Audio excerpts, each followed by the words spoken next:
ஹரஹர சங்கர ஜெய ஜெய சங்கர. நம்ம பெரியவா channel subscribe பண்ணுங்க.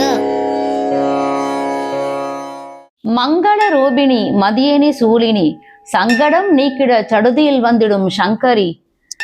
ஜெய ஜெய சங்கரி கௌரி கிருபாகரி துக்க நிவாரணி காமாட்சி. ஓம் காஞ்சிவாசாய வித்மகே சாந்த ரூபாய தீமகி தன்னோ சந்திரசேகரேந்திர பிரச்சோதயாத். ஸ்ரீ மகாபெரிவா சரணம். எல்லாருக்கும் நமஸ்காரம். பொதுவா ஒருத்தராத்துல ஆண்டவன் வரம் கொடுத்து பிறக்கிறது ஆண் குழந்தை, பகவானே வரமா வந்து பிறந்தா அதுதான் பெண் குழந்தை அப்படின்னு சொல்லுவா.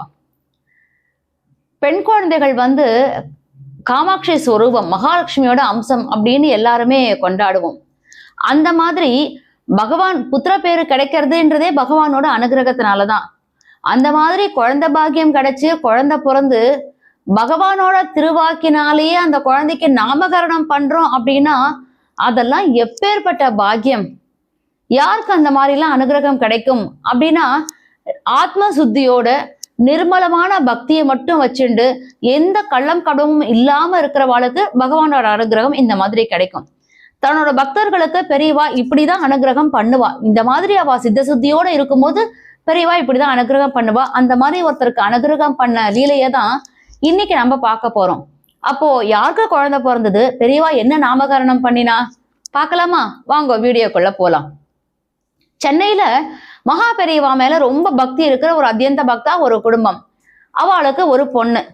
அந்த பொண்ணை கல்யாணம் பண்ணி கொடுக்குறா. அந்த பொண்ணு வெளியூர்ல ஆத்துக்காரோட போய் செட்டில் ஆகுறா. வெளியூர்ல குடுத்தனம் பண்ணிட்டு இருக்கா. கல்யாணம் பண்ணிட்டு போய் 6-7 மாசத்திலேயே திரும்ப பிறந்த அத்துக்கு வரா. காரணம் என்னன்னா, அந்த பொண்ணு பிள்ளையான் இருக்கா. என்னதான் புக்காத்துல ரொம்ப நன்னா பார்த்துண்டு அப்படியே சீராட்டினாலும் பாராட்டினாலும் ஒரு பிரசவம் அப்படின்னும் போதும் சரி, குழந்தை பிறக்கும் போதும் சரி, எந்த பொண்ணுக்கா இருந்தாலும் அம்மாவாத்துல இருக்கும் போதுதான், அம்மா கூட இருக்கும் போதுதான் அந்த ஒரு தைரியம் வரும். முதல்ல ஒரு நம்பிக்கை வரும், மனசுக்கு ஒரு நிம்மதி வரும். இந்த பொண்ணு கிளம்பி அம்மாவாத்துக்கு வரா. மனசுல பயத்தோட தான், ஏன்னா முதல் தலைப்பிரசவம் பண்ணும். அதனால பயத்தோட அம்மாவாத்துக்கு வரா. அம்மா அந்த பொண்ணை ரொம்ப நன்னா பாத்துக்கிறா. ஒரு நாள் ராத்திரி அந்த பொண்ணு தூங்கின்னு இருக்கா. அந்த மாதிரி தூங்குற நேரத்துல சொப்பனம், அந்த பொண்ணுக்கு சொப்பனம் வர்றது. வயசு பெருத்து போறது, பயமும் பெருசாருது. நல்லபடியா பிரசவம் ஆகணும், சுகப்பிரசவம் ஆகணும், நல்லபடியா குழந்தை பிறக்கணும் அப்படின்ற பயம் ஒரு பக்கம். தூக்கத்துல அவளுக்கு ஒரு சொப்பனம். அந்த சொப்பனத்துல எப்படின்னா, நல்லபடியா சுகப்பிரசவம் ஆயிடுறது, குழந்தை பிறந்துடுறது. பெரியவா அந்த பொண்ணுகிட்ட சொல்றா, 3 மாசம் ஆனதுக்கு அப்புறம் சாயங்கால நேரத்துல நீ அங்க அழிச்சுட்டு வா அப்படின்னு மட்டும் பெரியவா சொல்றா. அதாவது சொப்பனத்துல என்ன நடக்கிறதுனா, இவ பெரியவா எங்கேயோ ஒரு இடத்துக்கு வந்திருக்கா. இவ பெரியவாள தரிசனம் பண்ண போறா. அப்ப போறச்ச பெரியவா இதை சொல்றா மாதிரி அவ கனவு காண்றா. திடுக்கிட்டு கனவு முடிச்சு எழுந்துடுறா. எழுந்து அம்மா கிட்ட போய் சொல்றா, அம்மா இந்த மாதிரி சொப்பனத்துல பெரியவா வந்தா, நான் பெரியவாளை தரிசனம் பண்றதுக்கு நானும் எங்க ஆத்துக்காரும் போறோம். பெரியவா குழந்தை பிறந்ததுக்கு அப்புறம் 3 மாசம் கழிச்சு சாயங்காலமா அங்கவா அப்படின்னு சொல்றா. எனக்கு இதுக்கு அர்த்தம் புரியலம்மா அப்படின்னு அவ அம்மா கிட்ட சொல்றா. அப்போ அந்த தாயார் சொல்றா, கவலைப்படாத, பெரியவா சொப்னத்துல சொன்னால்னா எல்லாமே நல்லதாவே நடக்கும், தைரியமா இரு அப்படின்னு சொல்லிடுறா. நல்லபடியா அவளுக்கு சுகப்பிரசவம் மாறுது. தங்க விக்கிரகம் மாதிரி பொன் குழந்தை பிறக்கிறது. பொன் குழந்தை பிறக்கிறது 3 மாசம் ஆயிடுத்து.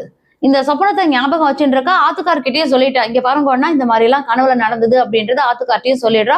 3 மாசம் ஆயிடுத்து. 3 மாசத்துக்கு அப்புறம் குழந்தைய தூக்கிண்டு பெரியவாளை தரிசனம் பண்றதுக்காக மடத்துக்கு போறா.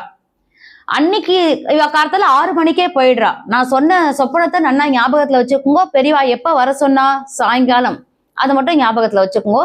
இவ காலத்துல 6 மணிக்கே கிளம்பி போயிடுறா 3 மாசம் ஆன உடனே. அங்க போனதுக்கு அப்புறம் என்ன ஆச்சு, அன்னைக்கு ஏதோ ரொம்ப விசேஷமான ஒரு தினம். அதனால மடத்துல ரொம்ப கூட்டம் ஜாஸ்தியா இருக்கு. இவ போய் கை குழந்தைய கையில வச்சுட்டு உக்காந்துட்டு இருக்கா, பெரியவாளை தரிசனம் பண்ணணும்னு. பெரியவா எல்லாருக்கும் தரிசனம் கொடுத்துட்டு இருக்கா. இவாளை கூப்பிடவே இல்லை, தரிசனத்துக்கு வாங்கோன்னு பெரியவா கூப்பிடவே இல்லை. ரொம்ப நாழி உக்காந்துட்டு இருக்கா. இதுக்கு நடுவுல பிக்ஷாவந்தனத்துக்கு போறா பெரியவா. அதுக்கப்புறம் வந்த பக்தர்களாம் இது சாப்பிட்றதுக்கு போறா. எல்லாம் நடந்துட்டு இருக்கு. இவாளை மட்டும் அணுகிறதுக்கு பெரியவா கூப்பிடல. அப்போ வாத்துக்கார மனசுல என்ன தோன்றது, இவ்வளவு நேரமா உட்காந்துட்டு இருக்கோம், கை குழந்தையோட உட்காந்துட்டு இருக்கோம். எல்லாருக்கும் பெரியவா தரிசனம் கொடுத்துட்டு இருக்கா, நம்மள இன்னும் கூப்பிடலையே, இன்னும் எவ்வளவு நாழிதான் இப்படி உட்காந்துட்டு இருக்கணுமோ அப்படின்னு சொல்லி அவர் நினைக்கிறார். இருந்தாலும் பெரியவா கிட்ட இருந்து உத்தரவு வரல, உட்காந்துட்டு இருக்கா. அடுத்து ஒரு 2 மணி நேரமும் ஆயிடுது. அப்போ பொறுமையா ஆத்துக்காரி கிட்ட சொல்றாரு, இந்த மாதிரி நீ சொப்பனத்துல சொன்ன, ஏமா நம்ம வந்து உட்காந்துட்டு இருக்கோம் பாரு, இவ்வளோ நாழி ஆயிடுது, இன்னும் பெரியவா நம்மளை கூப்பிடலையே, கை குழந்தையோட உட்காந்துட்டு இருக்குமே, எதனால இப்படி நேரம் காக்க வைக்கிறான்னு தெரியலையே அப்படின்னு அவர் வந்து சொல்றாரு. அப்போ அந்த ஆத்துக்காரியும் சொல்றா, என்னைக்கும் தெரியலையேன்னா, எதுக்காக இந்த மாதிரி நாழி ஆறுதுன்னு தெரியலையே, ஆனா இன்னைக்கு எத்தனை நாழி ஆனாலும் சரி நம்ம பெரியவாளை தரிசனம் பண்ணிட்டு தான் போகணும்னு என் மனசுக்கு படுறது அப்படின்னு அந்த ஆத்துக்காரியும் சொல்றா. அப்படியே உக்காந்துட்டு இருக்கா. 1 மணி நேரம் ஆச்சு, 2 மணி நேரம் ஆச்சு, 3 மணி நேரம் ஆச்சு. ஆஹா, பெரியவா கிட்ட இருந்து அவளை கூப்பிடுங்கன்னு உத்தரவே வரல. இவளுக்கே ஒரு சலிப்பு வந்துடுது.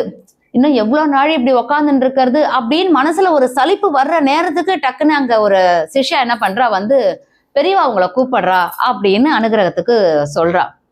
இவா 2 பேரும் அவசர அவசரமா, ஏன்னா கார்த்தாலேருந்து உக்காந்துட்டு இருக்காளோ, நான் கை குழந்தையோட 3 மாசத்து குழந்தையோட அவசர அவசரமா குழந்தைய எடுத்துட்டு பெரியவாள்கிட்ட போறா. பெரியவா உக்காந்துட்டு இருக்கா.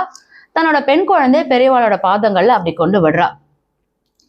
பெரியவா அந்த குழந்தையும் பார்த்துட்டு அந்த பெத்தவாளையும் பார்த்துட்டு, என்ன குழந்தைய என்கிட்ட காமிச்சிட்டு போலான்னு வந்தியோ அப்படின்னு சொல்லி அந்த பச்சிளம் குழந்தைய தன் கைகளால் எடுத்து மடியில வச்சுக்கிறா மகா பெரியவா. அந்த பெத்தவா பண்ண பாக்கியம் என்ன, அந்த பிறந்த குழந்தை பண்ண பாக்கியம் தான் என்ன. பகவானே குழந்தைய தன் கையில எடுத்துக்கிறார், பரபிரம்மம் சிவபெருமானே அந்த குழந்தைய கையில எடுத்துக்கிறாருன்னா எவ்வளோ பெரிய அனுகிரகம் நடந்திருக்கணும். அந்த குழந்தைய எடுத்து மடியில வச்சுக்கிறார்.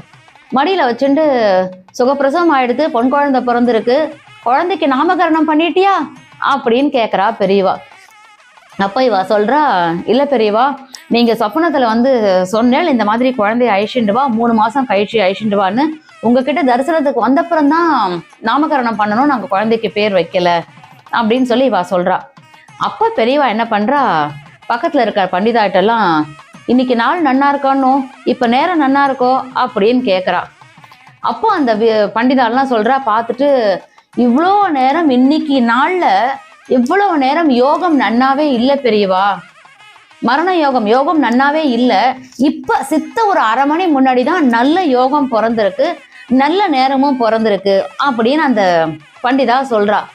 அப்ப பெரியவா அந்த பெத்தவா கிட்ட என்ன சொல்றா, குழந்தைக்கு நானே நாமகரணம் பண்ணிடுறேன் அப்படின்னு சொல்லி அந்த குழந்தை காதுல காமாட்சி காமாட்சி காமாட்சின்னு 3 தரம் அந்த குழந்தைக்கு பேர் சொல்றா. அந்த பொன் குழந்தையோட பேரு காமாட்சி. பெரியவா காமாட்சியை தான் தன் தாயா நினைச்சு வாழ்ந்துட்டு இருந்தா. அந்த ஒரு பேரையே அந்த பொன் குழந்தைக்கு சொல்லிடுறா. இவாளுக்கு வந்து சந்தோஷம் தாங்கல, கண்கள்ல தாரதாரியா தண்ணி கொட்டுறது, எப்பேற்பட்ட அனுகிரகம் கிடைச்சிருக்கு அப்படின்னு சொல்லி பெரியவா கிட்ட நமஸ்காரம் பண்றா. இப்போ அவளை காக்க வச்சதுக்கான காரணம் என்ன அப்படின்றது அப்பதான் அவளுக்கு புரியுது. இவ வந்து 3 மாசம் கழிச்சு பெரியவாளை தரிசனம் பண்ணணும்னு சொன்னதுதான் ஞாபகத்துல இருந்ததை தவிர, சாயங்கால வேலையில கூட்டிட்டுவான்னு பெரியவா சொன்னாலே அது ஞாபகத்துல இல்ல. அந்த மகானுக்கு ஞாபகம் இருக்கு. நம்ம இவாளை சொல்லியிருக்கோம், இவ ஈவினிங் தான் வரணும்ன்றது அவருக்கு ஞாபகம் இருந்திருக்கு. அதனாலதான் காத்தாலேருந்து வந்த பக்தா எல்லாருக்கும் தரிசனம் கொடுத்துட்டு இவாளை இப்படியவே உட்கார வச்சிருந்திருக்கா. அந்த நல்ல யோகம், நல்ல நேரம் இதெல்லாம் வரணும் அப்படின்றதுக்காக தான் காக்க வச்சு இவாளுக்கு அனுகிரகம் பண்ணணும்ன்றத முடிவு பண்ணி அந்த குழந்தைக்கு காமாட்சி அப்படின்ற பேரையும் வச்சு பெரியவா சொல்றா, உன்னை சாயங்காலம் இதுக்காக தான் வர சொன்னேன், இந்த ஒரு நல்ல யோகம் நல்ல நேரத்துக்காக தான், நீங்க 2 பேரும் தம்பதி சௌக்கியமா குழந்தையோட ரொம்ப சௌக்கியமா சௌஜன்யமா நன்னா இருப்பேள் அப்படின்னு பெரியவா ஆசீர்வாதம் பண்ணி காமாட்சின்னு பேர் வச்சு அந்த குழந்தைய அவ கிட்ட கொடுத்து அனுப்புறா. அந்த குழந்தைய தூக்கிட்டு அந்த தம்பதிகள் பெரியவாளுக்கு நமஸ்காரம் பண்ணிண்டு பிரசாதம் வாங்கிண்டு கிளம்பி வரா. எப்பேற்பட்ட பிரசாதம் அவளுக்கு கிடைச்சிருக்கு அப்படின்னா, பகவான் அனுகிரகத்தோட பெண் குழந்தை பிறந்து அந்த குழந்தைக்கு காமாட்சின்ற பேரை பெரியவா சொல்லியிருக்கா பாருங்கோ. மிகப்பெரிய அனுகிரகம். நமக்கே வந்து மெய் சிலிர்க்கிற ஒரு அனுபவம் இதெல்லாம். எந்த அளவுக்கு நம்ம பக்தியா இருக்கணும், எந்த அளவுக்கு முதல்ல நம்ம நம்பிக்கையோட இருக்கணும், எந்த அளவுக்கு மனசு சுத்தமா இருக்கணும். நான் பக்தியா இருக்கேன்றது மட்டும் இல்ல, ஆத்ம சுத்தியா இருக்கணும். அந்த மாதிரி இருந்தா இந்த நேரத்திலையும் இந்த க்ஷணத்திலையும் அனுகிரகம் நடக்கும், அது சத்தியம். பெரியவாளை நம்பணும், நம்புங்கோ, கண்டிப்பா அவர் அனுகிரகம் பண்ணுவார். ஹரஹர சங்கர, ஜெய ஜெய சங்கர, ஸ்ரீ மகா பெரியவா சரணம்.